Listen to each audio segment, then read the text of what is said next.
eles não podem ocorrer, eles são meio que são proibidos, né? Porque violam ou algum limite físico ou leis físicas, né? Então, por exemplo, até hoje a gente não conhece, né, nenhum evento que tenha violado, por exemplo, a finitude da velocidade da luz no vácuo, e apenas no vácuo, né, porque a gente sabe que nos meios materiais a luz pode se mover uma velocidade maior do que a velocidade da luz no vácuo. Ou, por exemplo, fenômenos associados com temperaturas negativas. E nesse segundo caso, bom, a menos que ocorra algo como uma redefinição do conceito de temperatura e tal, né? Então, a menos que ocorra essa redefinição e tal, a gente não tem como falar em temperatura negativa, né? Até onde a gente conhece. Dentre vários outros problemas, tá? Então, isso é só para deixar claro que existem alguns limites, né? Porque a gente pode ou não pode fazer nos processos físicos, né? Então, isso dá origem à questão dos processos possíveis e impossíveis aqui, ó. Ops.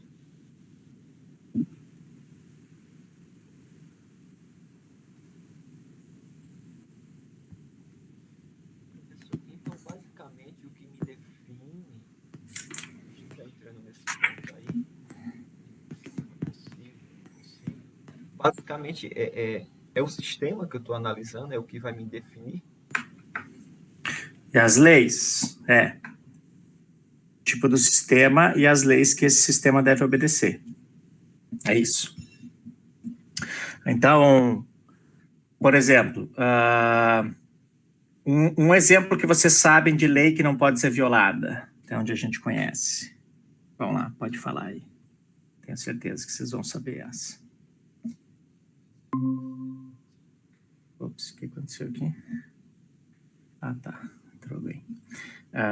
Dá uma lei aí, alguma coisa.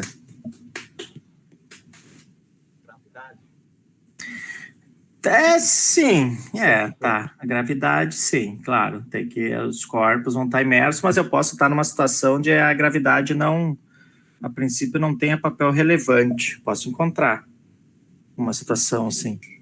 Mas eu sempre vou ter que conservar energia, por exemplo, né? Processos físicos conservam energia.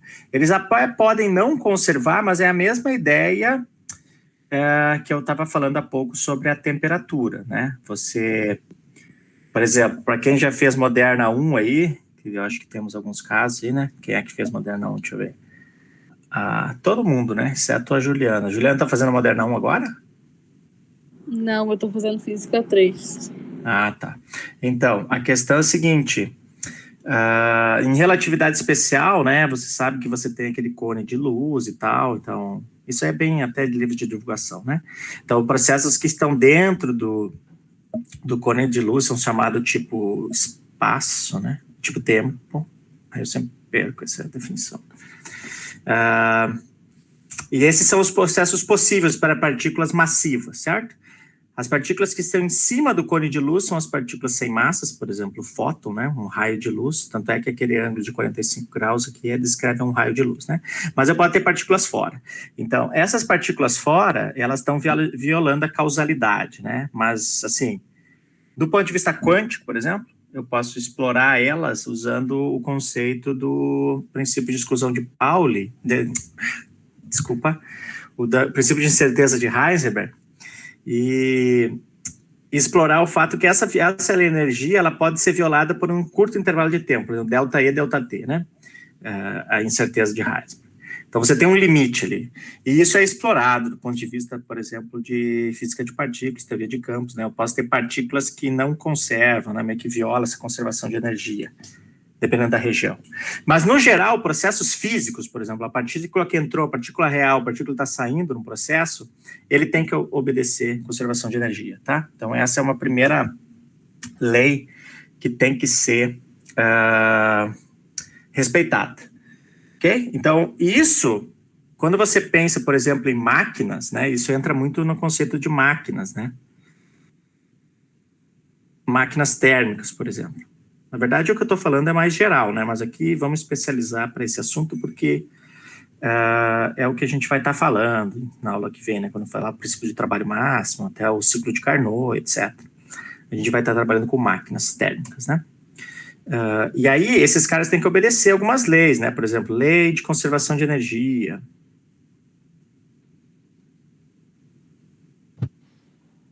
Tá? Esse cara aqui tem que ser obedecido, senão eu não consigo... vai ficar uma máquina impossível, tá? E a outra coisa que esse cara tem que obedecer, na verdade, são 2 critérios, né? Para máquinas. Lei de conservação de energia, e um segundo critério é algo que a gente já tem. Então, lei de conservação de energia, se eu posso colocar aqui em termos da termodinâmica, aqui, ó.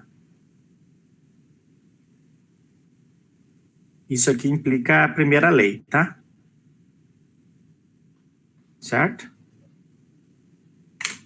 E a segunda condição aqui que a gente vai impor para os nossos processos é que qualquer processo que ocorra para eu passar de um estado inicial para um estado final, né? Para eu passar do estado inicial para o estado final, o que vai acontecer? Esse processo vai ser tal que a entropia vai ser maximizada, né?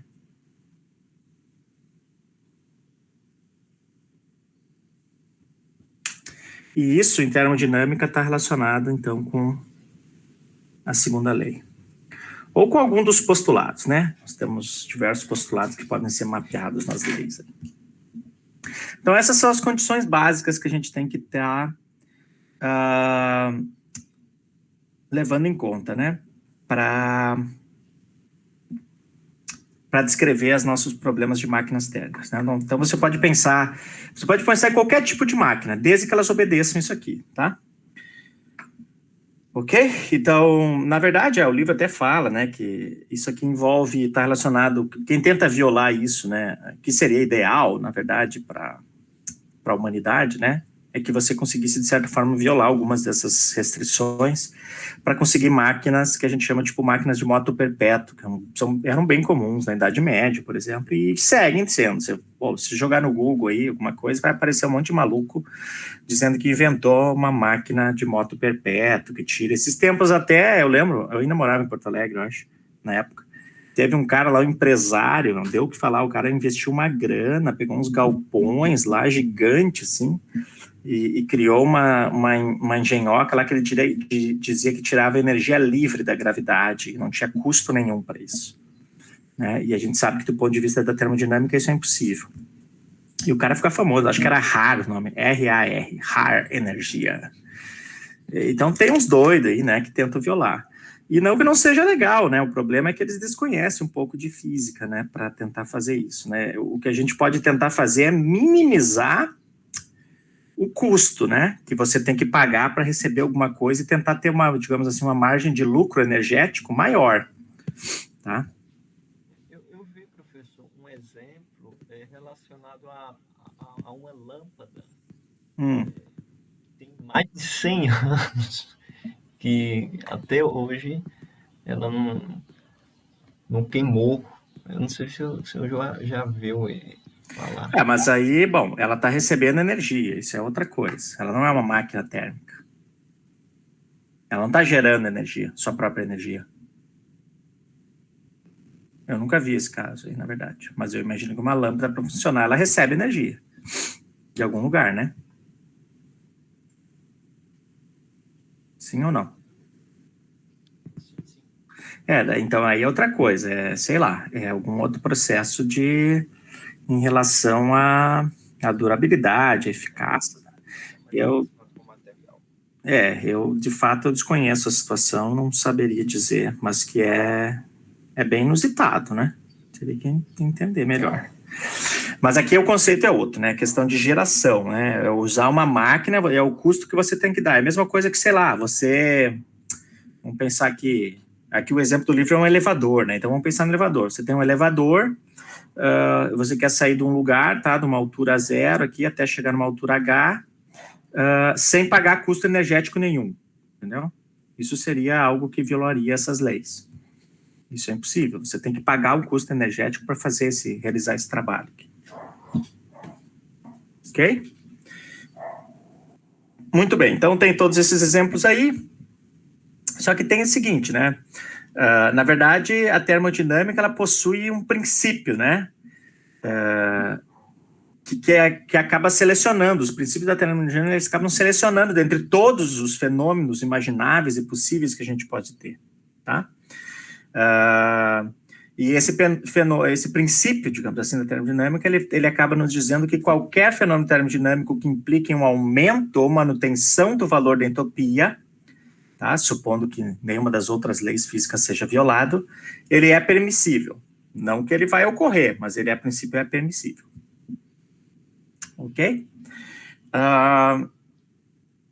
Aí, bom, isso é só para falar em questão de trabalho, né? Então, tem que ter um trabalho, existe um custo associado aqui, ó.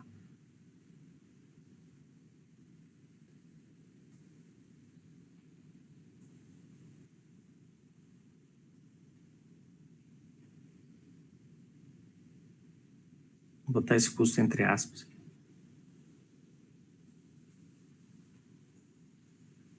Tá?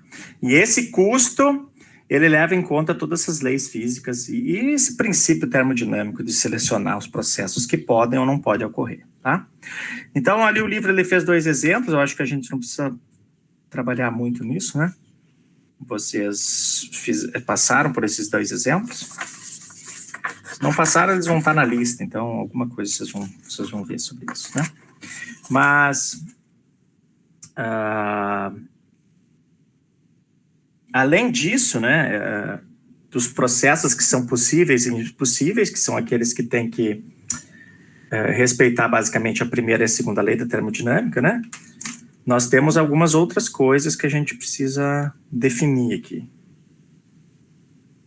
quando a gente for trabalhar com máquinas térmicas. Deixa eu ver se vocês estão chegando.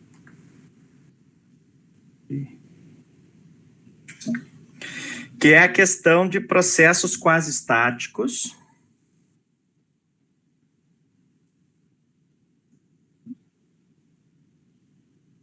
Eu acho que a tradução, na verdade, é quase, né? Quase estáticos. Irreversíveis.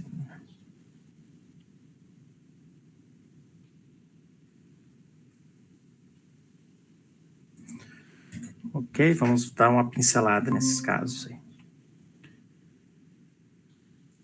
Então, o que são os processos quase estáticos, né?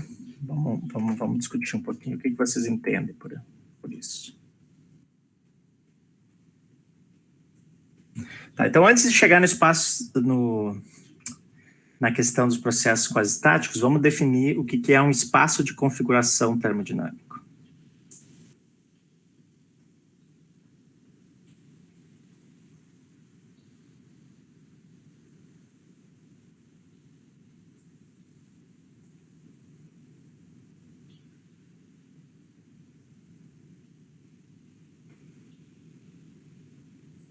O que é esse espaço de configuração? Na verdade, esse espaço de configurações, ele é análogo ao espaço de fases da mecânica. Você lembra do espaço de fases, né? Análogo ao espaço de fases. Na verdade, a gente não chama de espaço de fases aqui, porque a questão das fases tem outro significado na termodinâmica, né? O que vocês entendem por fase, quando se fala de física térmica? Está relacionado a estágio.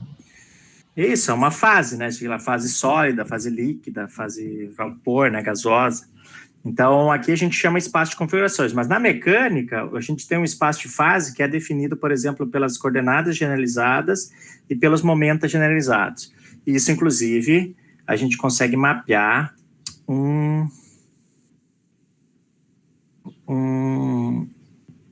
existe uma definição, né, um mapa no espaço de fase aqui, e se eu tiver um par desses pontos aqui, todo o meu sistema a gente faz determinar, né, tentar determinar para onde que ele vai evoluir, se eu sei as condições iniciais, e etc, etc.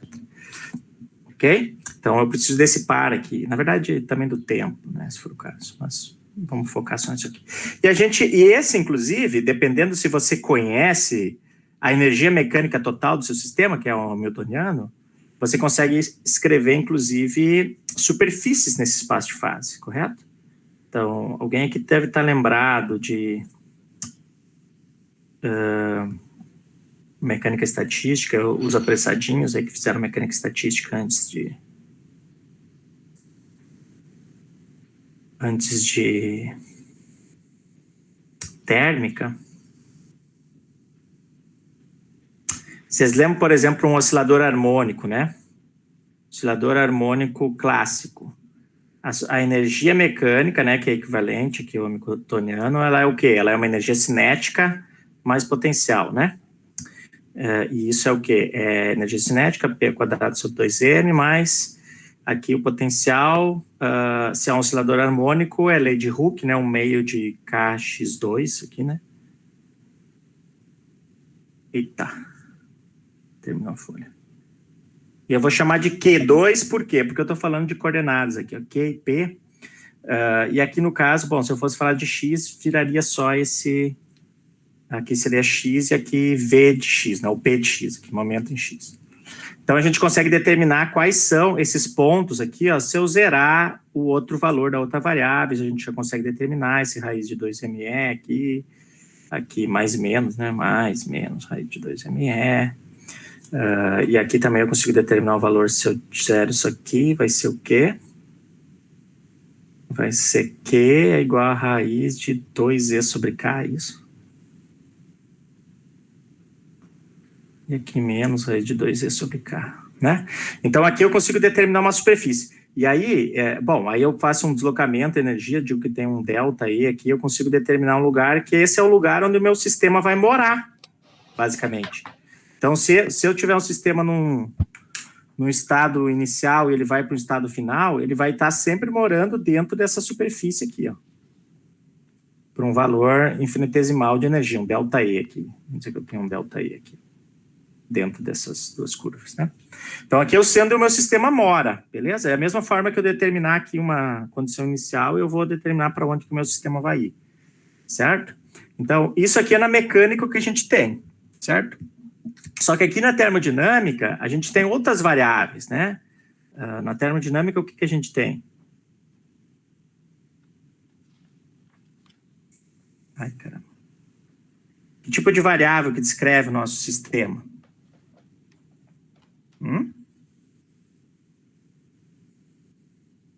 Entropia. Então, exatamente. Eu tenho entropia. Na verdade, o nosso espaço de configuração, né? Esse cara aqui, ele vai ser definido por eixos, né? Eixos que vão ser dados pela entropia e por parâmetros extensivos.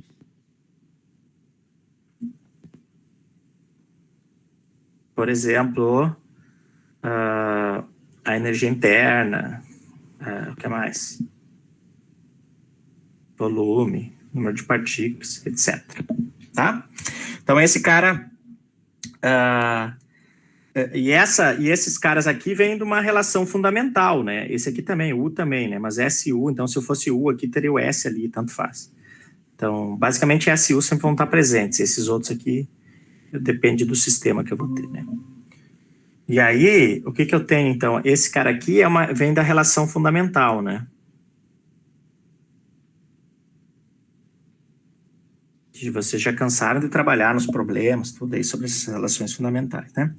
O que é a relação fundamental? É uma S de U, V, N, etc, tá? Então, elas estão relacionadas. Então, basicamente, o que é esse cara? Esse cara vai definir uma superfície no tal do espaço de configuração, tá?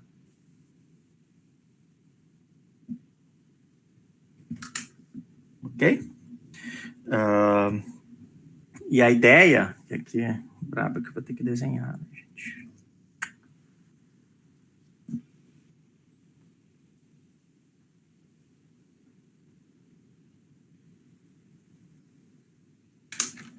Vamos ver se eu vou conseguir.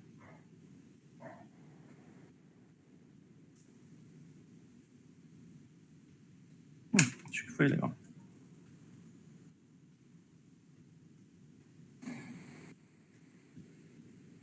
Certo? Então, eu tenho uma superfície aqui, ó.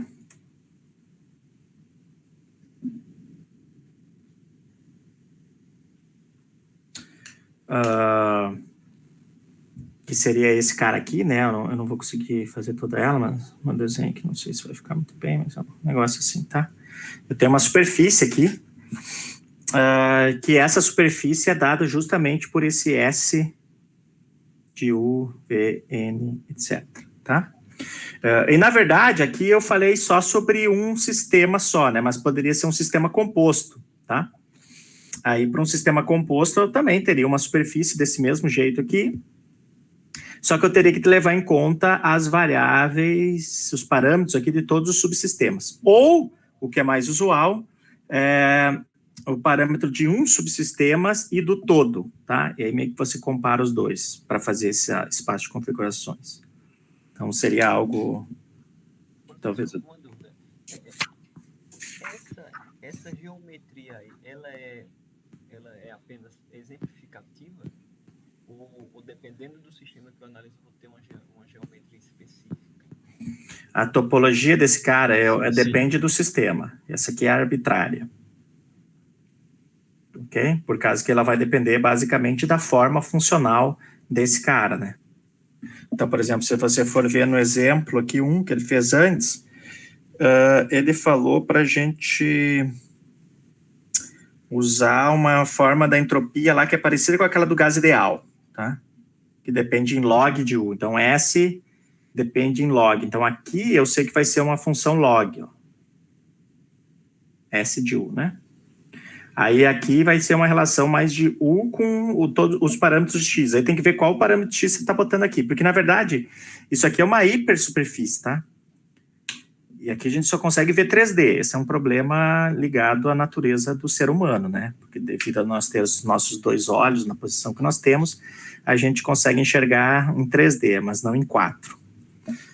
Então, quando vocês fazem aquelas aulas de álgebra lá que o professor começa a falar, imaginem um espaço vetorial de dimensão 288. Aí vocês ficam bizarros quando ele diz que para definir esse espaço vetorial você tem que ter uma base. O que é a base? A base é um conjunto de autovetores mutuamente ortogonais, não é isso? Então, você tem que ter uma base de 288 dimensões que tem que ter, tipo, quinas de parede, assim, né? Só que a gente só consegue ver 3. Então, a minha sugestão é o quê? Abstrai, né? Você não precisa ficar imaginando aquele negócio. Então, aqui, tem diversos outros eixos, certo? E esse X aqui, ó, na verdade, aqui ele está denotando tanto V, quanto N, quanto possíveis pontinhos. No caso dos nossos problemas simples, na verdade, ele se pode ver pelo livro que a gente está adotando, né? Ele denota só os N1 até N, sei lá, genérico, porque aí depende do número de substâncias presentes, né, no seu sistema. Que aí seria o número de partículas de uma substância, da outra, né? Mas eu posso deixar os pontinhos porque pode ter outra coisa. Então... quando tem outra coisa, pode ter outros eixos. Teremos outros eixos aqui. E aí tem que ver a relação formal, né, matemática, né, definição entre cada um deles. Como é que vai ser essa superfície. Muito bem. E aí, então, quando você faz para sistema composto, eu não sei se vale a pena eu ficar desenhando aqui, mas eu vou tentar, talvez seja interessante. Para um sistema composto,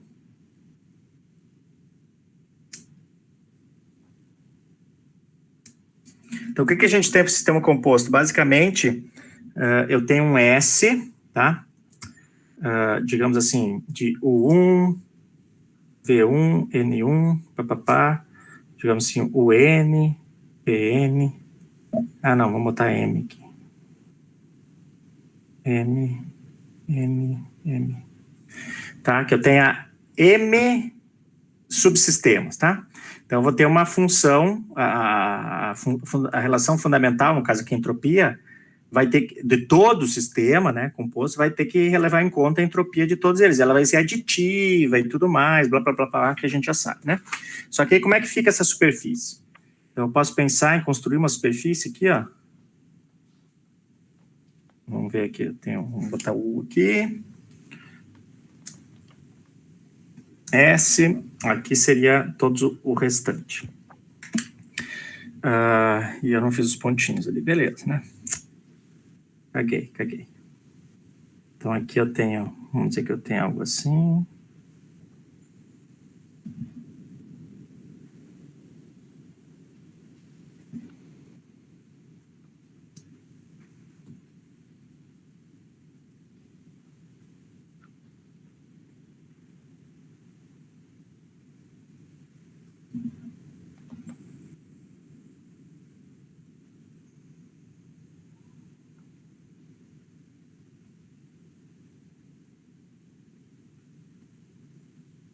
Daí a superfície.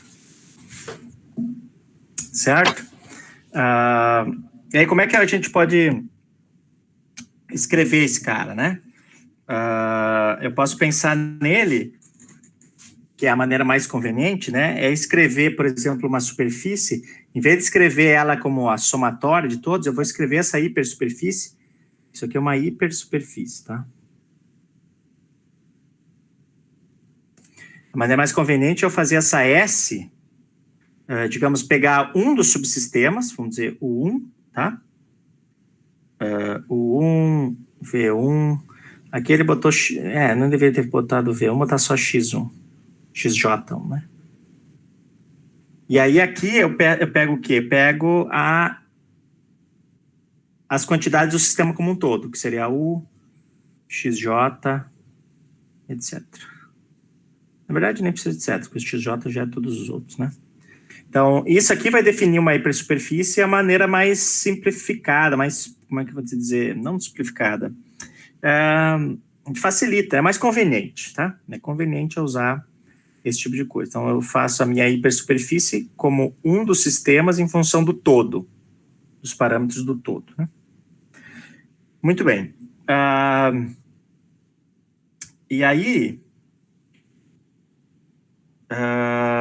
na verdade, tem muita informação que está aqui dentro, né? Então, vamos com calma aqui. Primeira coisa, que essas superfícies aqui que a gente está fazendo, tanto essa aqui quanto a outra que eu fiz antes aqui, ó, elas têm que levar em conta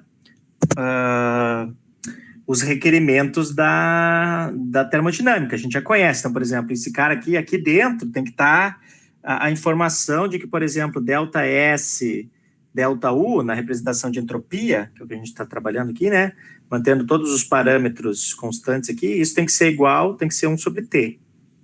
Porque isso é uma imposição, digamos assim. Isso está dentro daquelas simetrias lá que a termodinâmica impõe para dizer se um processo vai ser permitido ou não, né? Isso já está aqui dentro da nossa construção da teoria, né? E além disso, cada ponto aqui nessa superfície, ela representa um novo estado de equilíbrio no sistema, tá? Cada pontinho aqui, ó, tá?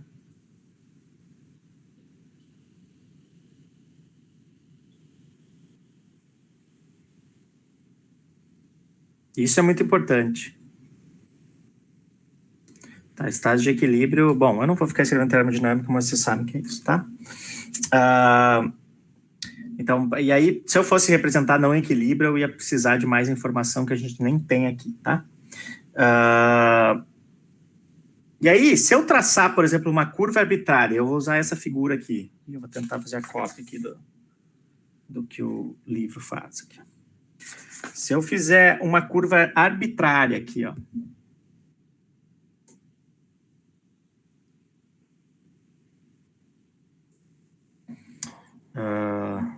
Que eu tenho um ponto inicial aqui, A, B, sei lá, C, ele colocou um monte de coisa, né? T, E, F, G, H. Nossa, não vai caber tudo. F, G,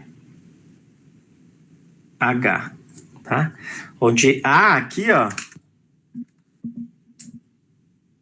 esse A é o estado inicial e esse H é o estado final. Então, aqui, esse cara está representando essa ideia de eu partir do estado inicial para o estado final, tá? Isso é essa curva que eu tracei aqui, ok? Essa curva, ela denota, né? Ela é conhecida como curva... Como é que eu vou poder fazer? Deixa eu ver aqui. Curva... vamos botar assim, A, B, C, D, E, F, G, H. Esse cara aqui é o que a gente chama de locus quase estático.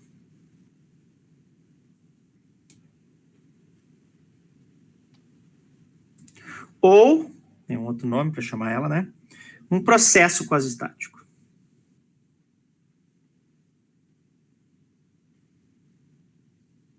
Por quê? Não, peraí, escrevi errado. Estático. Tá. Então, por que isso? Porque cada ponto aqui define um novo estado de equilíbrio, tá?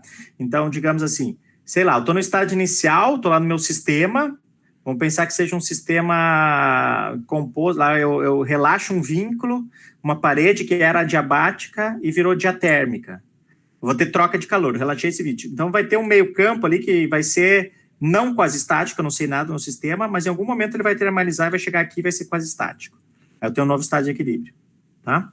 E aí eu relaxo de novo, e por aí vai, certo? Então ele vai percorrendo esses pontos quase estaticamente, tá? E aí, bom, basicamente, ele é definido como uma sucessão densa aqui, porque eu posso aproximar tanto quanto eu queira esses pontos, né? Depende do que eu quero descrever na realidade e de quão fidedigno que vai ser a minha descrição usando esse processo, né?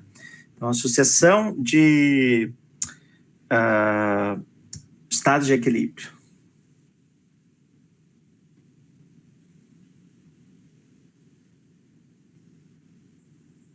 Tá? Basicamente isso que esse locus quase estático determina. Ok? E aí, bom, a gente tem que fazer essa coisa que isso aqui é uma idealização que a gente usa no formalismo matemático da teoria, né? E que ele não corresponde à realidade, mas ainda assim ele consegue descrever, dependendo do que a gente usa, de como é que a gente aproxima as coisas, com certo rigor e uma descrição boa, né, de processos reais. Ok? E a diferença do que a gente tem aqui, basicamente, em relação aos processos reais versus então, esse cara aqui, o processo quase estático, eu tenho que dizer assim, é diferente do processo real, tá? E a diferença principal é a seguinte, esse locus quase estático, o processo quase estático, ele acaba sendo uma sucessão de estados de equilíbrio ordenados, né? Aqui deveria ter um ordenados, né? Faltou aqui. Ok? Enquanto que no processo real, eu tenho uma sucessão temporal, esse cara aqui, né?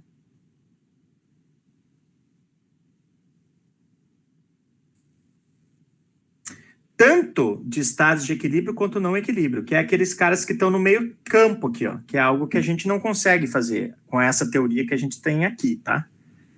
Isso não é termodinâmica de não equilíbrio, eu teria que ter uma outra teoria, né? Então, aqui eu tenho uma sucessão temporal de estados de equilíbrio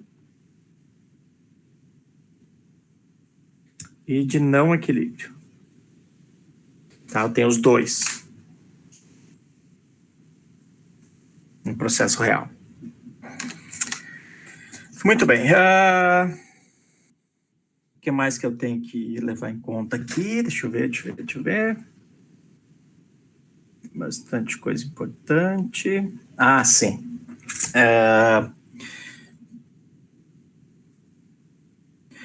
Então, outra forma de a gente entender é que, basicamente, quando eu relaxo um vínculo, é como se o sistema desaparecesse, isso é colocado ali no nosso livro, é como se o sistema desaparecesse desse estado A, e aí logo em seguida ele aparecesse no estado B.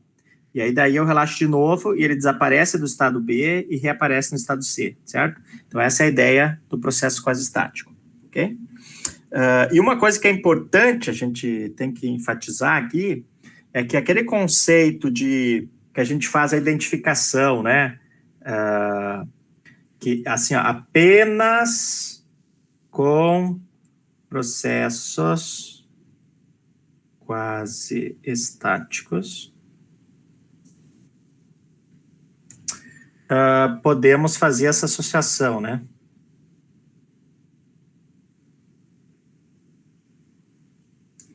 Associar trabalho a isso aqui e calor a, por exemplo, TDS, né? Na verdade, uma variação aqui.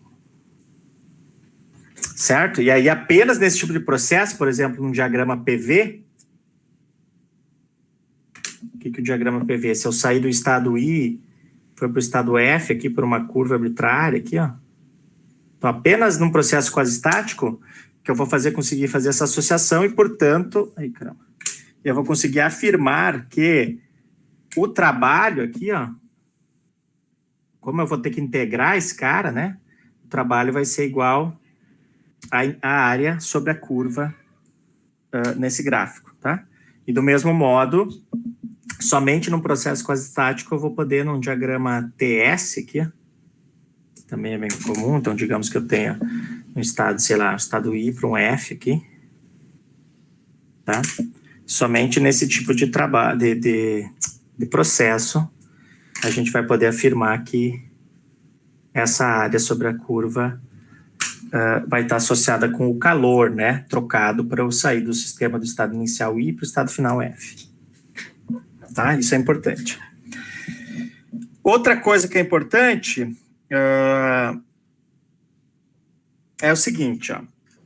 Como é que eu posso aproximar esses dois aqui, esses dois tipos de processo, processo quase estático e processo real? Então, a ideia é a seguinte, eu consigo, né, um processo quase estático, ele pode ser aproximado por um processo real num sistema fechado, somente se a entropia ela é monotomicamente não decrescente ao longo desse cara aqui, ó. Então, por exemplo, o que eu posso... Eu não sei se eu vou escrever toda essa frase aqui, né? Mas... não vou escrever. Está no material, já sei, né? Professor, nesse caso a entropia é máxima? A entropia sempre tende a ser maximizada. Ela pode permanecer zero, né? Na verdade. E isso aqui tem que estar presente nesse gráfico, inclusive. Que é o que eu vou falar agora. Então... Deixa eu tentar escrever aqui. Eu vou fazer duas coisas em um só, tá? Deixa eu ver se eu consigo.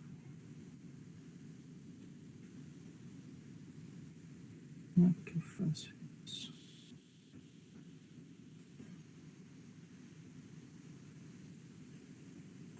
Nossa. Deixa eu fazer um curso de desenho.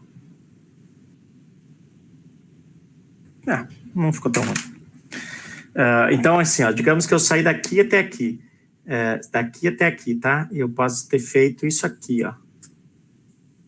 Vocês notem que aqui a minha entropia variou, porque a entropia está aqui, nesse eixo, ó. Aqui eu tenho U e aqui eu tenho os X lá. Né?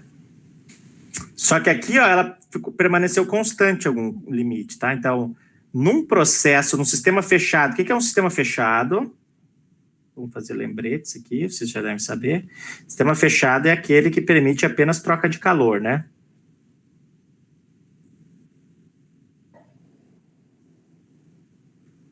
Não é isso? Não é o sistema isolado. O sistema isolado é o que não troca nada.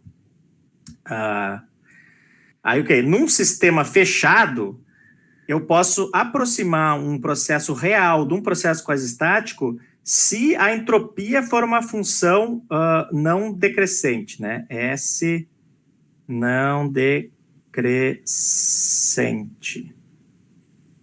Aí, aqui, na verdade, isso aqui seria processo sistema fechado. Tá? Aí eu consigo fazer a equivalência desses caras aqui. Do processo quase estático do processo real. Ok?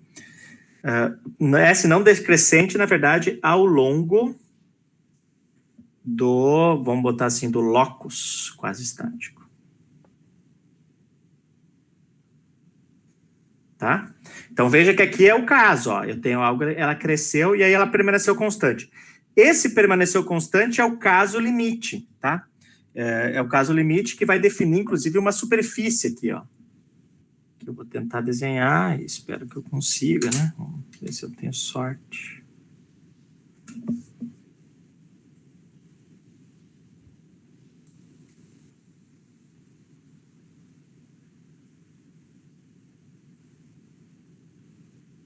Tá? Essa superfície aqui, ó, ela vai definir um plano aqui, ó. Certo? E esse é o plano de entropia constante, tá? Nesse plano tem que S é igual a S0. Então, que seria basicamente nesse caso aqui, ó, tá? A entropia nessa pontinha, que é a parte de cima do que eu desenhei, tá? Mas digamos que eu tenho um sistema que sai daqui e vai até aqui, ó. A entropia permaneceu constante, tá? Nesse caso, o processo, ele é reversível, tá? Isso aqui, porque aqui eu vou ter o quê? Delta S igual a 0, processo reversível. Reversível. Ok?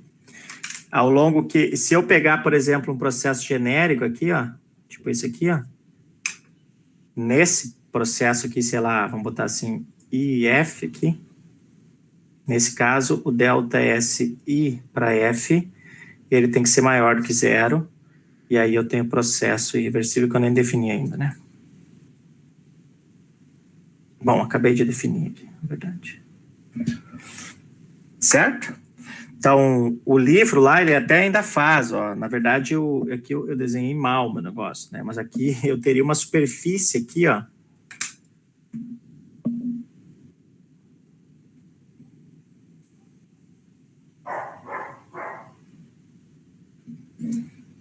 Que está definida por essa cara aí, ó. Tá?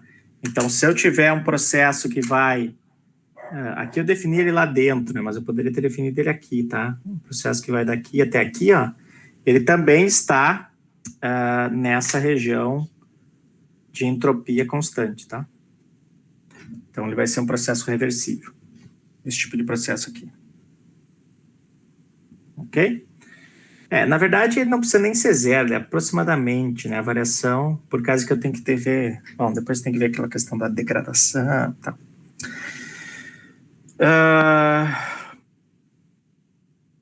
Isso, e aí por processo quase reversível, a gente quer dizer que eu posso ir tanto, por exemplo, aqui vamos dizer que aqui seja A e aqui seja B, eu posso ir tanto de A para B quanto de B para A, tá? Depois a gente vai falar. Esse caso aqui seria um caso reversível, sei lá, dá um exemplo de processo reversível aí que ocorre no cotidiano de vocês. Por exemplo, esticar uma mola. Esticar uma mola... Ao ponto dela não conseguir voltar. Tá. Aí sim. Isso. Aí, porque aí ele não volta mais, exatamente. Ou, por exemplo, a coisa mais simples é, sei lá, quebrar uma xícara, né? Quebrar uma xícara é um processo irreversível porque ele não vai voltar, como é que eu vou dizer, espontaneamente, né? Para seu estado inicial.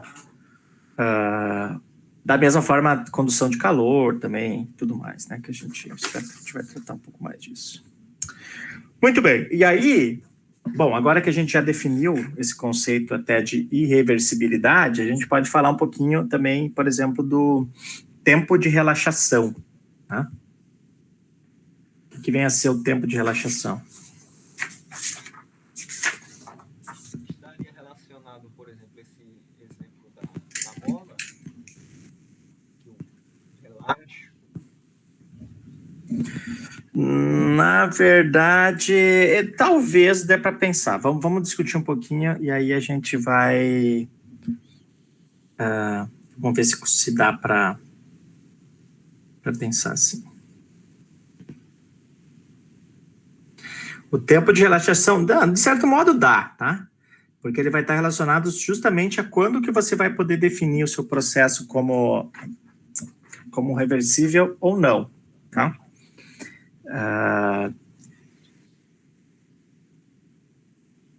Aí, nesse caso, tem duas situações, né? Irreversibilidade. Ok? Então, tá. Nesse caso que eu estava falando para vocês aqui antes, ó, que define, né, o que é o tal do locus quase estático, que vocês acredito que não estejam vendo. O que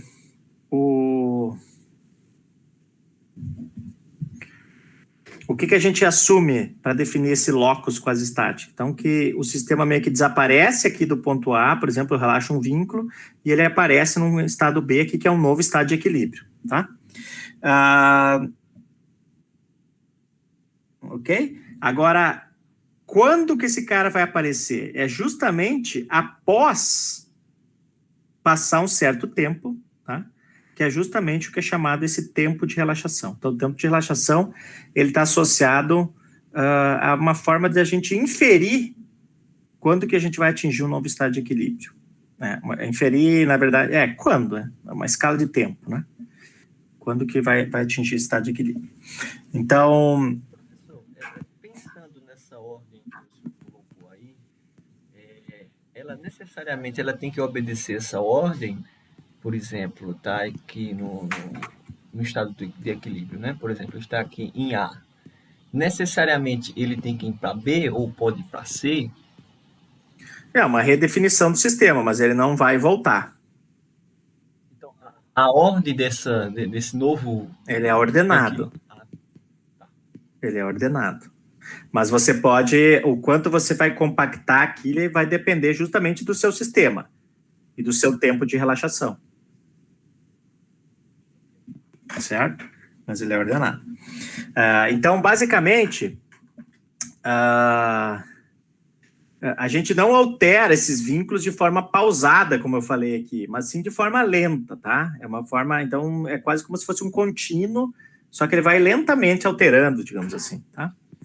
Pois é, porque, por exemplo, eu não sei se os colegas ficaram com essa dúvida. Quando o senhor colocou, ele desaparece aqui e aparece aqui, parece que é algo mágico. Não é isso. É justamente para voltar.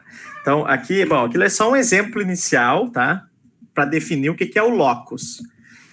E ele não é assim, é exatamente isso que você falou, eu já estava falando, né? Então já estava respondendo a sua pergunta. Ele não é de forma pausada ou poderia dizer discreta, sabe? Desligou e ligou, não é assim. Desligou e apareceu do outro lugar, daí desligou e apareceu do outro, né? B para C, depois C para D. Ele é de forma lenta, ele vai mudando de forma lenta. E cada vez que ele, para atingir o novo estado de equilíbrio, ele atinge depois de um tempo de relaxação. É só esse o ponto, tá? E esse lenta é como é que você define ele. Então, você pode perguntar, o que eu entendo por lenta? Né? E aí eu posso tentar responder, posso dizer, bom, na verdade, esse lenta ele vai estar, de alguma forma, relacionado com o sistema que a gente está considerando. Né? Então, ele vai estar relacionado, por exemplo... na verdade, quão rápido ou não, né, você vai atingir um novo estado de equilíbrio para o seu sistema, certo? Isso vai depender do sistema, tá? Então, por isso, o tempo de relaxação ele vai estar associado com o sistema que você vai estar estudando, tá? Mas a gente vai... Oi? Teria a ver alguma coisa com... Meu Deus, tem um nomezinho em relação ao tempo de meia-vida, será que teria a ver alguma coisa? Na meia-vida? Não, nesse caso não. Bem diferente. Tempo de meia-vida é decaimento radioativo e tal, né? Mas, claro, o tempo de meia-vida, bom, eu vou estar passando por certos estágios de equilíbrio e tal, mas são coisas distintas, é melhor não confundir. É só a letrinha ali que é a mesma, talzinho. Ok? Então, na verdade, a gente pode definir como uma velocidade, né?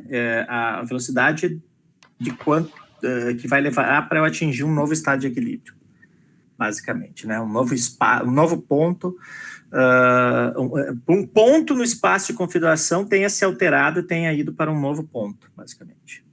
Tá? Tenha se afastado do primeiro ponto, né? Esse é o tempo de relaxação, essa velocidade. E aí... a gente pode tentar pensar num exemplo como definir esse cara. Então, eu posso pensar, por exemplo, na expansão adiabática. Vocês estão vendo aí? Ups, onde é que está a minha folha? Então, aqui. Expansão adiabática.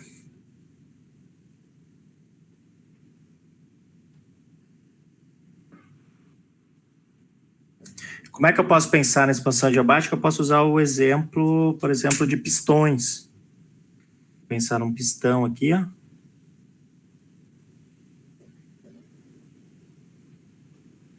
E esse pistão tem paredes adiabáticas, tá?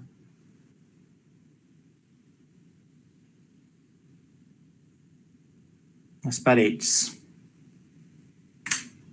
Significa o quê? Que não há troca de calor, né? E aí, aqui dentro eu tenho o meu sistema. Tem um pistão, e ele vai estar aqui assim, digamos, está aqui, né? E aí, para o estado final, ele expandiu. Significa que ele foi para um novo estado aqui.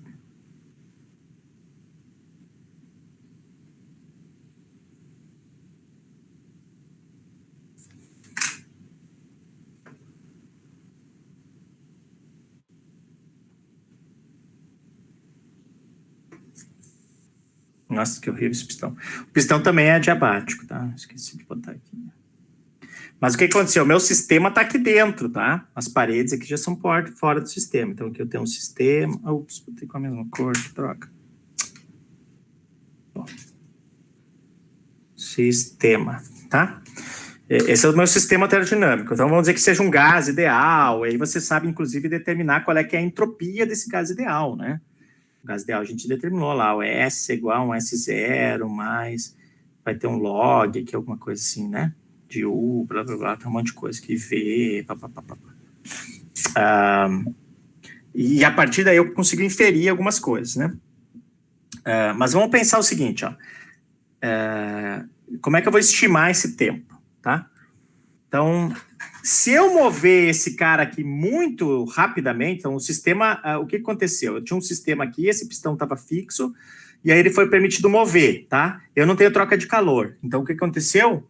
Eu vou ter uma variação de energia que toda devida a... Essa variação, ΔU, né, vai ser devida a um processo tipo PDV, né?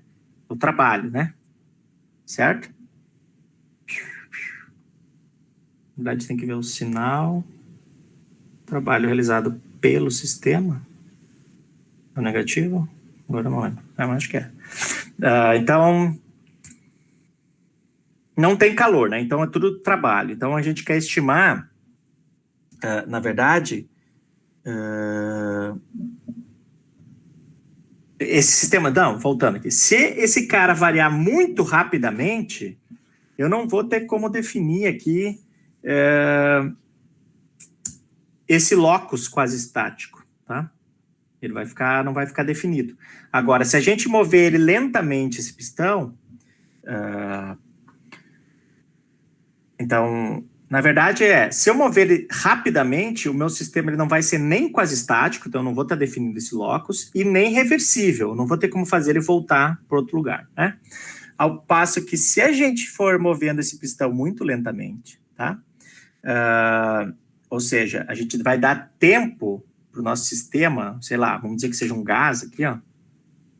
Gás ideal, né? Que aí eu posso usar essa lei aqui. Se eu der tempo suficiente para ele expandindo lentamente e partir desse estado e chegar nesse, ó, notem que teve uma expansão aqui, tá vendo? Uma variação de volume, né? Eu vou estar dando tempo para esse cara ir ajustando a sua homogeneidade em relação da interação do gás com as paredes do sistema, por exemplo, né? Porque se eu fizer rapidamente, vai ter uma série de inhomogeneidades aqui nesse gás. Vai variar abruptamente, eu vou ter um sistema de rarefações e... Como é que é? É tipo a propagação do som, né? Que o som propaga no gás e tal, né? No fluido. Então, eu vou ter rarefações e compressões e tal, que vai acontecer essas inhomogeneidades dentro do meu sistema, quando eu variar esse volume. Só que se eu fizer lentamente, Inclusive turbulência vai acontecer se eu fizer rápido, né?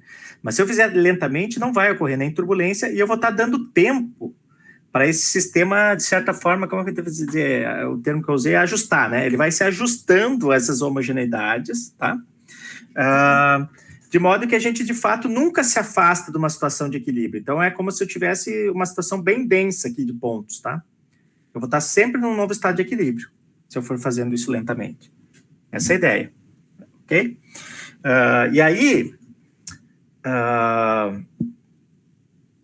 o que vai entrar para determinar o tempo de rarefação, né? Porque esse cara vai estar se afastando, vai ter inhomogeneidades, né? Gás vai se ajustar, vamos dizer assim. As mudanças. Só que o que são essas mudanças agora, né? Eu posso ter, por exemplo, choques com as paredes, né? Os choques com as paredes vai ser algo que vai ter uma contribuição principal. Se for um gás ideal, porque o gás ideal, lembra que a gente falou na última aula, ele não tem potencial, ele não tem choques entre si. Porque as moléculas do gás ideal, elas meio que não se enxergam umas às outras. Mas eu posso ter choque nas paredes. Lembra do fluido de Van der Waals, que a gente fez aquelas correções lá, né? Vocês lembram disso? Então, aqui eu vou ter choques com as paredes também, ok? E aí, essas rarefações e compressões que podem estar acontecendo aqui, o sistema vai se ajustar a esse tipo de choque, então tem que ter alguma parâmetro que leve em conta isso, tá? A questão dos choques. E o movimento do gás, né? Ele vai se mover com velocidade do som. C, foi chamado C, tá? Então, se a gente levar tudo isso em mente, eu posso falar que o tempo de rarefação, tempo de relaxação, ele vai aqui, não é uma coisa exata, né? Mas ele vai com o volume, a raiz cúbica do volume, certo? Dividido pela velocidade do som, tá? E, na verdade, essa raiz cúbica aqui, ela vai levar em conta o tamanho do sistema, porque dentro dela vai estar descrita, por exemplo, essa relação dos choques, né? Os choques vão entrar, vão se dar em razão do tamanho do sistema, né? Quantidade de choques que eu vou ter, e também a velocidade de propagação do som, né? Nesse gás. Ok? Então, basicamente, isso aqui é o que define o tempo de relaxação, tá? E o que ele é?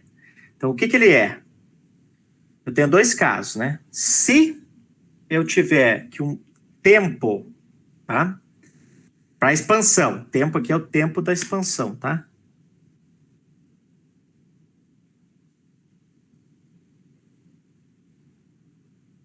Se esse tempo for muito maior que tal, então eu posso afirmar que o meu processo aqui vai ser isentrópico. Ou seja, eu vou ter um ΔS igual a zero, ou aproximadamente igual a zero. Certo? E nesse caso, o processo vai ser o quê?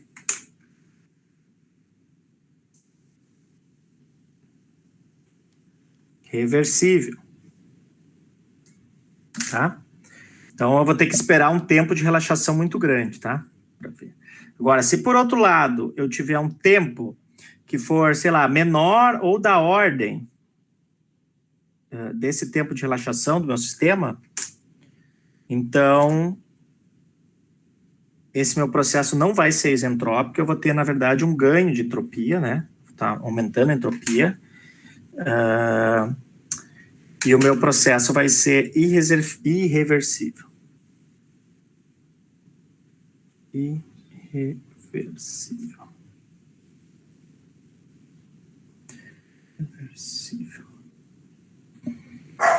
Ok? Então, é essa a ideia do tempo de relaxação e como ele vai estar relacionado com a irreversibilidade ou não, tá?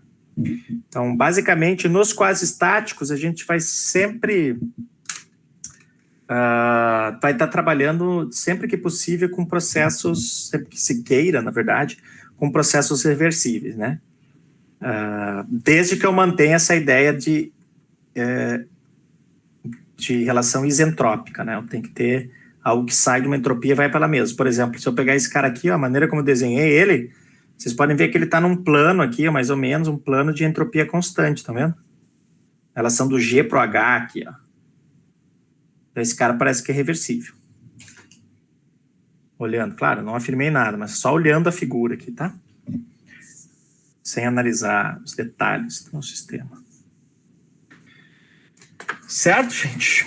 Agora, para finalizar, então, a nossa discussão que nós tínhamos marcado para hoje, vamos falar um pouquinho de fluxo de calor, tá? E aí, na aula que vem, a gente começa com as máquinas. Aqui a gente está falando, na verdade, mais de definições, né? Mas são definições importantes. Então, o fluxo de calor tem duas coisas, né? Sistemas acoplados e reversibilidade.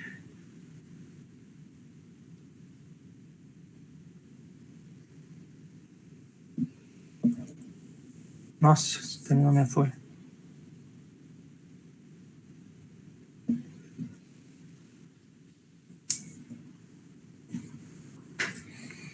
Ok?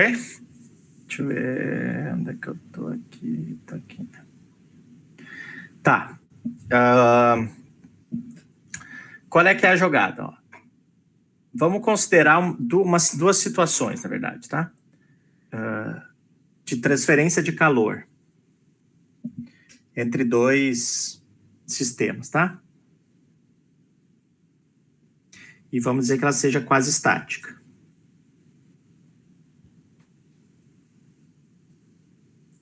Então, no primeiro caso, vamos dizer que tem uma transferência de calor entre dois sistemas, 1 e 2, tá? Que estejam a mesma temperatura. Ok? Esteja a mesma temperatura e que... O que mais que eu quero? Tem a mesma temperatura... É basicamente isso que eu preciso analisar. Então, o que vai acontecer aqui? O fluxo de calor que eu vou ter, tanto do 1 para 2, quanto do 2 para 1, né?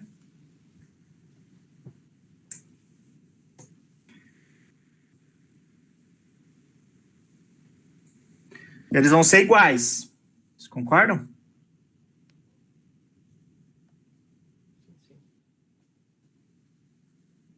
Na verdade, aqui nas minhas notas, eu chamando só de Q1. Voltou. É como se fosse flutuações só que eu vou ter aqui, ó. E aí eu tenho mais, eu posso dizer que a entropia, nesse caso, eu vou ter tanto variação de calor na direção de 1 para 2, vai ser a mesma da que foi de 2 para 1, certo? Então, eu vou ter um acréscimo na entropia de um e um decréscimo do outro, e vice-versa, de tal modo que o ΔS vai ficar basicamente igual a zero, né? Mas, a princípio, eu posso ter. Então, eu vou ter aqui, digamos que eu tenha nessa situação aqui, ó, ds, vamos chamar de ds12 aqui. Não, vamos chamar só de ds1. É que aqui eu vou estar ganhando também, seria ds1, né? Bom, eu vou ter que escolher um lado aqui, mas eu teria algo como sendo dq sobre t, e o ds2, então, seria menos dq sobre t, né? Então, a entropia de um pode diminuir e a de outro aumentar, beleza. Mas ela aumenta de tal modo, quando eu somar as duas, eu vou ter zero, tá? Ok? Tenho essa situação. E eu posso ter um segundo caso, que é o caso onde as temperaturas vão estar diferentes. Então, aqui eu tenho o sistema 1, aqui o sistema 2. Então, vamos dizer que aqui eu tenho T, segunda anotação, T1, 0. É o inicial, né? T2, 0 aqui. E a gente está supondo que a T2, 0 é maior que a T1, 0. Certo? E também a gente está dizendo que a volume constantes, esse cara aqui tem a capacidade térmica volume constante C1, de T1, e esse cara C2 de T2. De T, na verdade. T1, T2, tanto faz. Ok? Então, se eu tiver uma quantidade de calor fluindo quase estaticamente do sistema 2 para o sistema 1, né? É basicamente esse é o sentido do fluxo de calor. O que a gente vai ter? A gente vai ter que a entropia do sistema 1, tá? Por definição, ela vai ser o quê? dQ 1 sobre T, certo? Só que aí dQ a gente sabe, né? Calor aqui do sistema, estou falando de condutividade, então quantidade térmica a gente lembra lá de física 2, né? Isso aqui é a capacidade térmica, não o calor específico, né? Não é aquele MC, então aqui é Czão mesmo. Então isso aqui é só CT, né? CT, não é isso? Então é C1 de T1 vezes DT1 sobre T1. Esse é o calor, tá? E da mesma forma eu vou ter para o outro. Eu vou ter para o DS2, tá? Só que aí, bom, tem um sinal e tal. Muito bem, então isso vai acontecer, tá? E essa transferência de calor vai originar... vai ocorrer, né? Até que as temperaturas se igualem e... a energia interna, que vai variar para isso, né? O que vai ser a energia interna? Vai ser, nesse caso, totalmente igual ao calor. Eu não tenho trabalho associado, certo? Nem trabalho mecânico, nem químico. Claro, eu estou considerando aqui, bom, não há perda nenhuma, né? Esse meu sistema está... Como é que eu posso fazer aqui? É um sistema isolado aqui.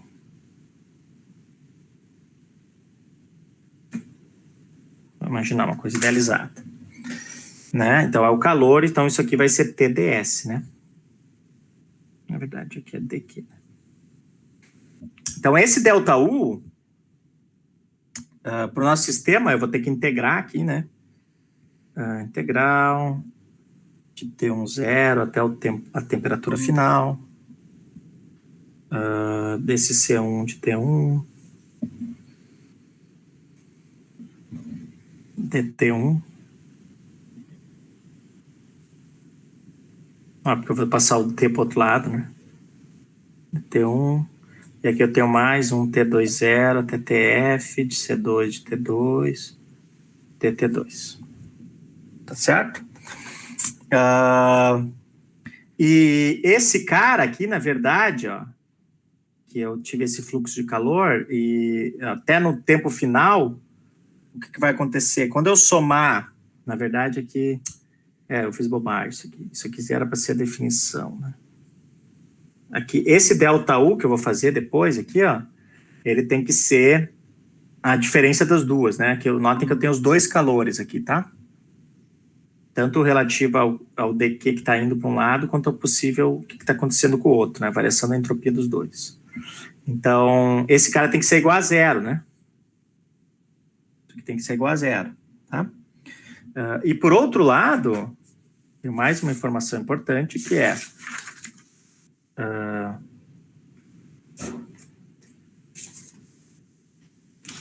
a seguinte, que a entropia do processo todo, eu vou ter que também integrar esse cara.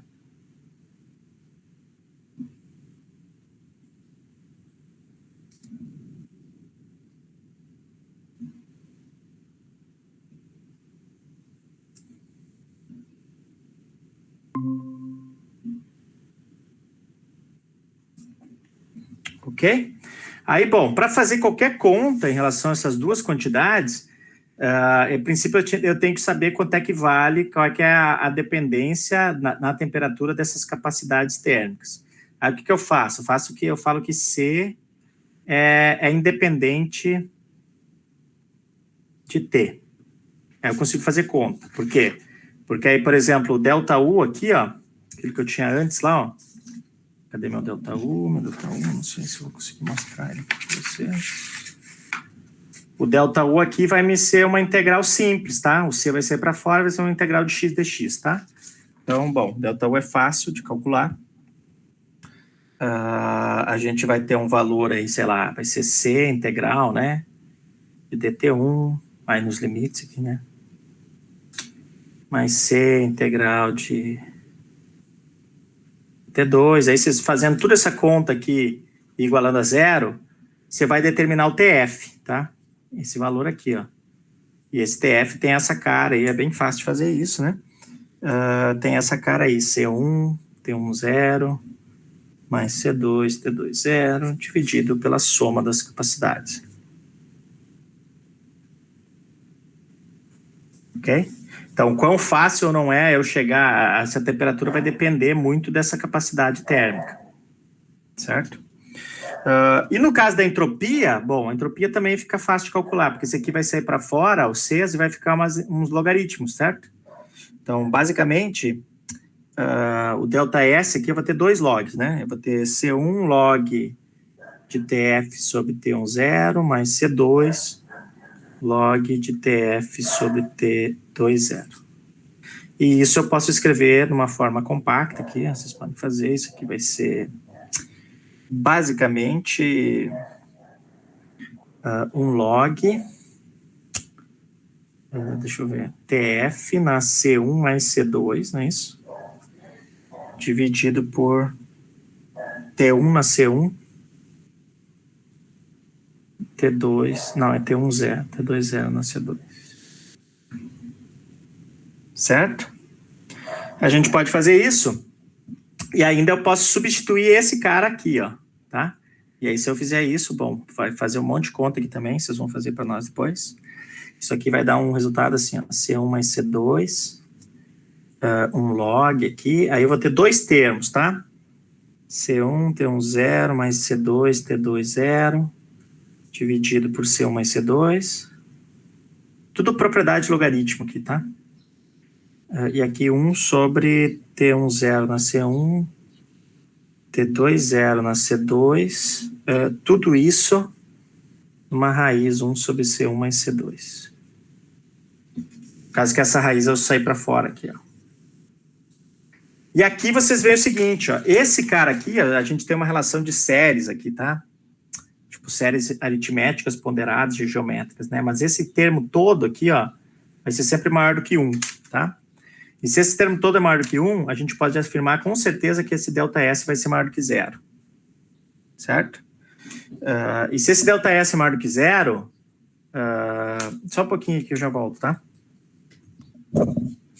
Podem ficar discutindo alguma coisa entre vocês aí que eu quero rapidinho, tá?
Olá! Eu perdi toda a aula. Foi mal a demora, eu estava esperando uma entrega aí. E aí tocaram a campainha, eu fui lá ver, mas não era. Que droga. Era outra coisa. Alô, vocês estão me escutando? Ih, já saiu todo mundo. Sim. Ah, maravilha. Comprei uns livrinhos novos aí. Mas não era uma entrega, então, que droga.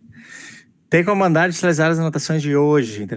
Pá, pum, pode ser. Posso mandar. Na verdade, eu ia gravar, né, mas deu problema no meu negócio aqui.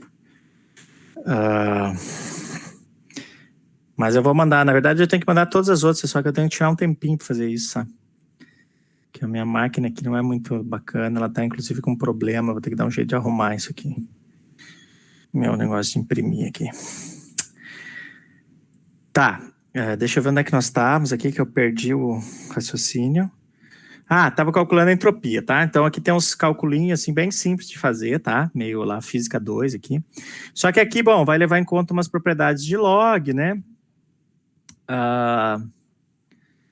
E aí vai jogar esse TF aqui dentro, vai fazer umas operações que é justamente propriedades mesmo, ó.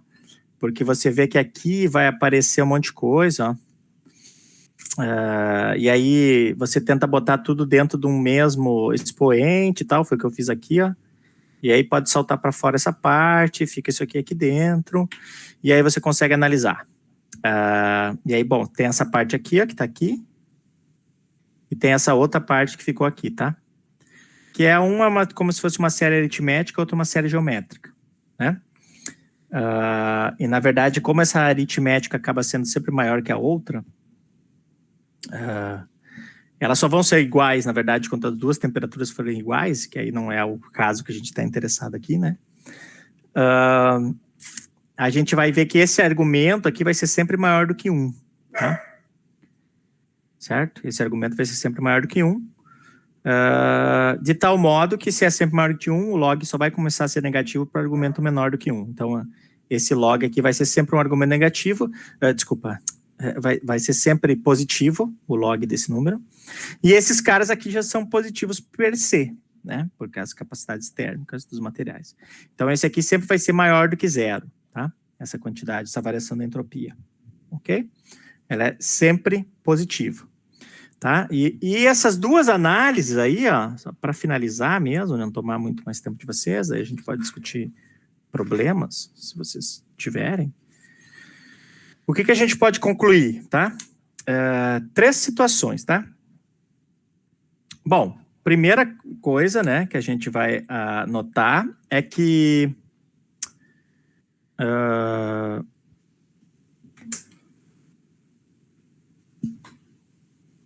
nessa situação aqui, ó, mesmo quando o processo é irreversível, ele pode ser tratado como um processo quasi-estático, que foi basicamente o que a gente fez, porque se eu não fizesse um processo quasi-estático, isso aqui não poderia ter sido feito, ó. Eu já tinha afirmado isso antes, né?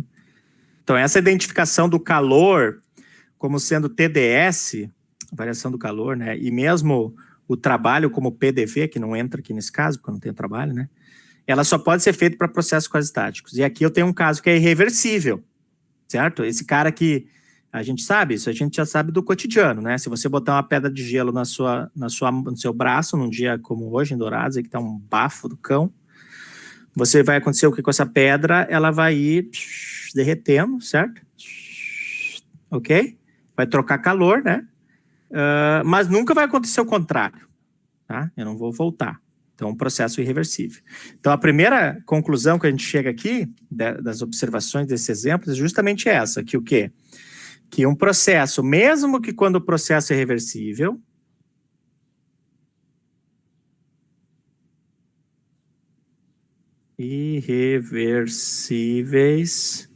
mesmo processos irreversíveis podem ser descritos, né? Descritos por meio do locus quasi-estáticos, né? Ou podem ser por meio de processos quasi-estáticos.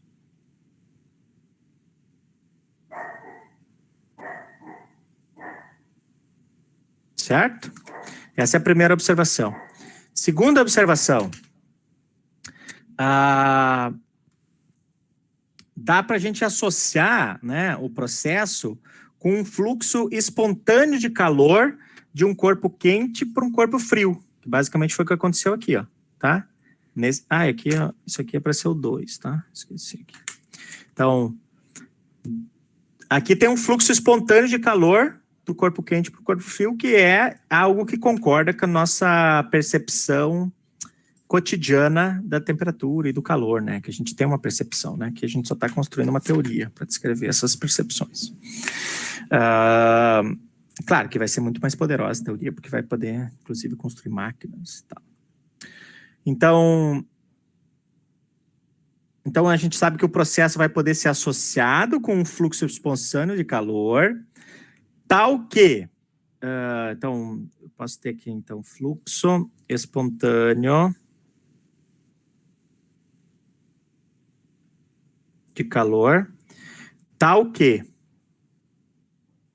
Tem dois casos. Eu posso ter um caso que o fluxo seja suficientemente lento,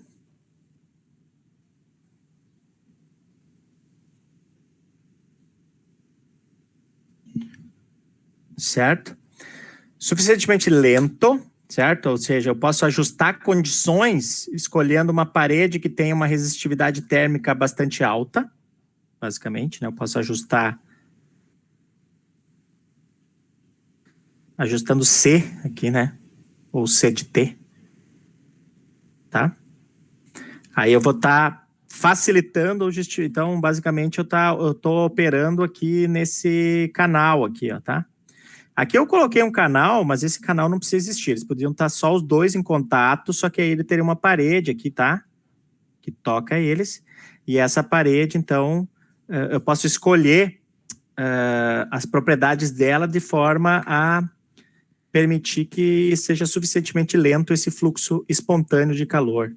E B, eu posso também impor, né? Esse fluxo de calor vai ser suficientemente lento, desde que, claro, e o fluxo de que, fluxo espontâneo de que lento, né? Fluxo espontâneo de que, aqui devia ter um lento tal que, né? Lento tal que, não, o lento já está no A aqui, na verdade. Fluxo espontâneo de calor do corpo quente para o corpo frio. Tá, mas isso já sabemos, então não precisa. E o B é o seguinte, para que ele seja lento, né, eu tenho que ter que a parede que separa os dois sistemas não altere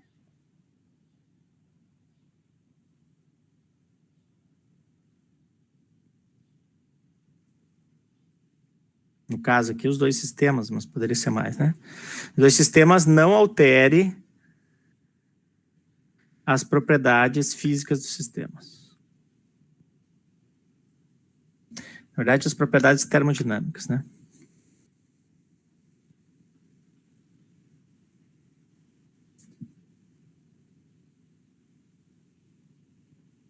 Tá? E por fim, uma última observação que a gente pode fazer. Isso é importante, tá? Porque é algo que às vezes as pessoas ficam obcecadas com a ideia da entropia maximizar, que elas não se dão conta que isso pode acontecer. A gente tem que se dar conta que é sempre possível, tá? É sempre possível que S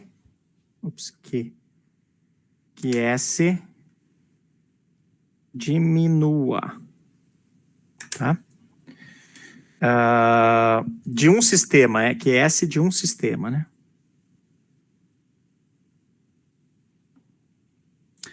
Desde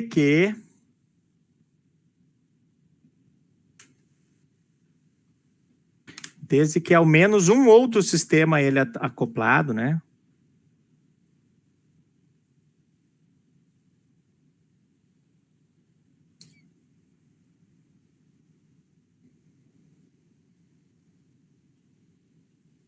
Tenha S aumentado.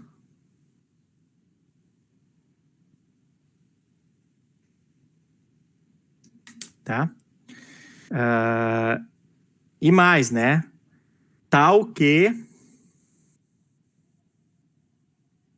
o ΔS, não sei nem se vocês estão enxergando aqui, o ΔS seja sempre maior ou igual a zero. Então, vocês podem ver aqui nesse segundo caso aqui, ó. Se eu for calcular a entropia desse cara aqui, esse cara perdeu o calor, dá um fluxo negativo de calor aqui. Esse cara teve a sua entropia diminuída. Certo? Vocês conseguem perceber isso? Ao passo... Sim, né? Esse cara teve a entropia diminuída, só que esse cara teve a entropia aumentada. Então, a entropia do que a gente chama de universo, aqui no final das contas, que seria o sistema isolado, que é a volta, né? Esse cara vai ter, nesse caso, vai ser maior do que zero, como a gente mostrou aqui, tá? No primeiro caso, ele ficou igual a zero, que seria o processo reversível. Então, a quantidade que eu entreguei de calor para um, eu passei para o outro. Então, como a gente vai ver, por exemplo, nas máquinas, o ciclo de Carnot, por exemplo, que eu preciso ao menos 2 superfícies de temperatura constante, como é que é mesmo? Fala aí. Isotérmicas, por onde eu vou extrair calor e jogar calor fora do sistema, tá? Então, para daí, e aí eu tenho que botar mais algumas, tá? Que podem envolver algumas pequenas perdas ou não, eu tenho que diminuir, de modo que eu faça que o meu processo possa ser reversível. Ou não, tá? Então, esse tipo de construção a gente vai ter que fazer. Então, aqui a gente só fez uma análise qualitativa do problema, basicamente, tá? Uma revisão de Física 2, tá? Basicamente. Mas é isso, tá? Então, a entropia pode diminuir, tá? Ok? Desde que aumente em outro lugar, tá? Então, nesse sentido, o que eu posso dizer também, que é o que fala no livro, ó, é que um processo irreversível, dentro de um dado sistema, ele pode ser reverso, tá? Se eu pagar o custo de alguma outra forma, por causa que eu sempre posso fazer isso aqui, ó, uma diminuiu, outra aumentou, então mesmo que for reversível, só que aí eu vou ter que meio que aumentar o meu sistema, porque eu vou ter que dizer, tá jogando energia para um outro lado, então, é uma questão de abstração aí agora. Mas do ponto de vista prático não tem como fazer isso, porque eu vou ter que estar lidando, ou, por exemplo, um engenheiro que faz máquina, ele vai estar lidando com a construção da máquina, né? De tal modo que essas coisas sejam satisfeitas. Certo, gente? Eu acho que era isso que a gente tinha para falar hoje. Na verdade, eu não sei se era só isso. Eu acabei marcando só isso aqui. Porque a minha ideia, inclusive, era discutir problemas com vocês. Mas eu acho que né? Porque depois vem o trabalho máximo, os coeficientes de rendimento, ciclo de Carnot, medida da entropia, que a gente já falou antes. Daí tem aqui outros critérios, isso aí pode ficar de tema de caso. Mas aí esses outros ciclos é legal, a gente vai falar, ciclo de Otto, essas coisas simples. Ciclo de Brighton, né?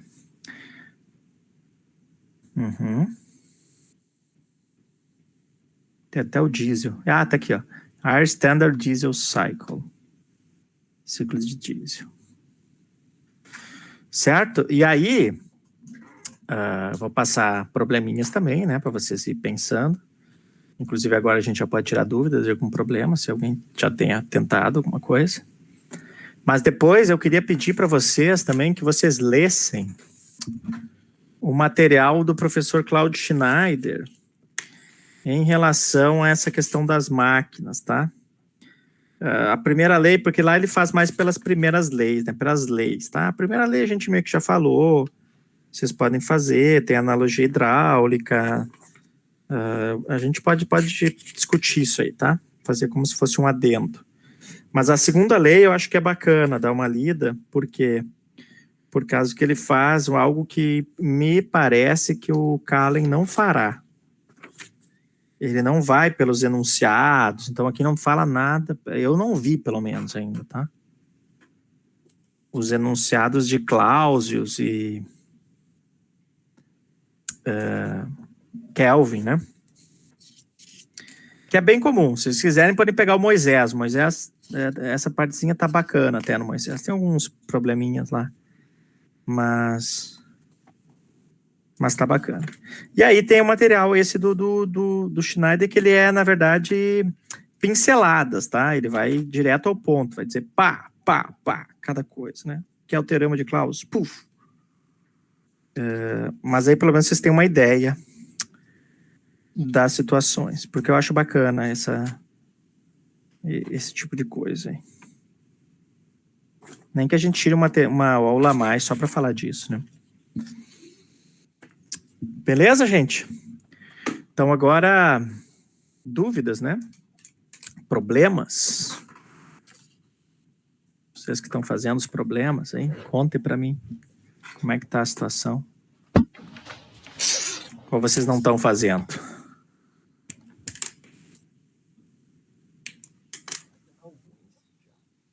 Estão fazendo alguns. Então tá bom. Tem que fazer, porque a cada capítulo vem vindo mais. Não que vocês precisem fazer todos também, tá? Mas pelo menos pode ver que tem uns que são meio parecidos e tal, né?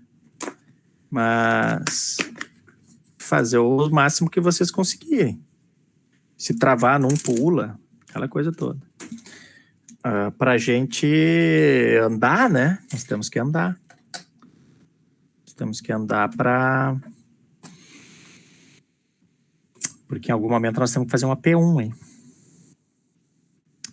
Inclusive, eu acho, deixa eu ver, dia 18, semana que vem, dia 15. Tô achando que vai ficar pro final do mês, nossa P1. Do dia 29, eu acho. Pelo dia 29. A não ser que a gente pular essa parte das máquinas da P1. Mas aí se fizer dar para o dia 29, dá mais tempo para vocês fazerem, mas aí também vem mais problemas, né? Então, para a próxima aula, eu vou passar uma partezinha para vocês aí e eu vou passar também essa dica do Cláudio aí, para vocês dar uma olhada nesse outro. Inclusive, eu vou botar até o Moisés lá, se vocês quiserem ler o Moisés. Se vocês não tiveram uma oportunidade maravilhosa de adotar o Moisés em Física 2, né? Que eu recomendo para todos. Porque aí vocês já viram meio que isso, né? Em Física 2. Mas... porque isso vai ajudar, tá, gente? Essa questão dos enunciados é importante. Ok? Então não tem nenhuma dúvida. Tá todo mundo bacaninha.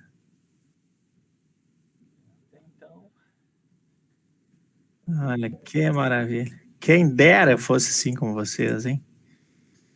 Eu tô cheio de dúvidas. Eu achei até que vocês iam tirar algumas. Mas tudo bem. Eu tenho uma dúvida. Eu quero saber, ó, os temas já foram todos escolhidos do PCC, certo? Eu só fiquei na dúvida com a Nicole. Eu preciso que a Nicole me explique o que ela vai fazer. Então, nem que ela entre em contato depois, porque eu fiquei na dúvida. Ela até comentei lá na sua escolha, lá, Nicole, porque o seu tema, a princípio, não tá lá, né? E aí, eu preciso entender o que é que você quer fazer. Né? Transformações, outros assuntos sugeridos. Deve ser isso, né? Inclusive, ó, tá voltando aqui, ó, eu lembrei disso. Nós estamos falando de máquinas térmicas agora, eu falei daquela coisa das máquinas de moto perpétuo, né? E aí, quem foi que escolheu o motor foi... alguém escolheu o motor aí, né? Deixa eu ver onde é que tá. Foi eu. Franciele, muito bem. Você pode até dar uma pincelada nisso aí, sabe? Isso é uma coisa bacana, porque é meio que pseudociência que a galera tenta botar. Não que seja pseudociência, né? Mas é desconhecimento de termodinâmica, os caras ficar falando que possa existir essas coisas, né? Não que tu não possa tentar, até porque, como eu falei, né? Seria um ganho excepcional para a humanidade. Imagina, você ter energia livre. Aquela coisa, né? De grátis. Aí o outro vai lá e dizer, né? Não existe almoço grátis, né? É isso que a termodinâmica fala para nós. Não existe almoço grátis. Mas você pode explorar isso lá. No seu motor de estilo. Pelo menos tentar, né? essa questão de rendimento, falar alguma coisa, o que pode acontecer, onde é que você perdeu aqui. Aqui no seu motor, se você vai construir, você vai ter muita perda, pode apostar comigo. Ele não vai ser perfeito. Mas daí você pode tocar no assunto, entendeu? Acho que é algo bacana de fazer. Beleza, gente? Então eu vou aguardar a Nicole, tá? Me explicar, pode tentar para eu colocar lá, daí eu vou finalizar isso e aí sempre que vocês quiserem a gente pode discutir, ó. Acabei de dar uma dica aí para Franciele, por exemplo. A gente pode discutir, você pode mandar e-mail e tal, né? Na aula eu preferia que a gente fizesse os problemas, eu queria que vamos trabalhar nos problemas. Mas se vocês quiserem também, a gente pode discutir aqui. Nós temos temas bem avançados. Demônios de Max, esse tema é bacana. Demônios de Max, uau. Vamos procurar uns artigos desse aqui. Feito lá tem Frost. Acho que eu vou ter que procurar uns artigos e mandar para vocês, né? Vou fazer isso. E aí falta a Nicole me dizer o que ela quer fazer.